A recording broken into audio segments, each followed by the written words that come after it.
نبی کریم صلی اللہ علیہ وسلم نے ارشاد فرمایا، جو شخص ہر روز صبح و شام 3 مرتبہ یہ دعا پڑھتا ہے اسے کوئی چیز نقصان نہیں پہنچائے گی۔ بسم اللہ الذی لا یضر مع اسمہ شیء فی الارض ولا فی السماء وہو السمیع العلیم، یعنی اللہ کے نام کے ذریعے سے پناہ مانگتا ہوں، وہ ذات جس کے نام کی برکت سے زمین و آسمان میں کوئی چیز نقصان نہیں پہنچا سکتی، اور وہ خوب جاننے والا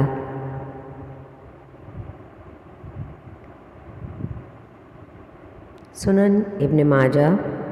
3869۔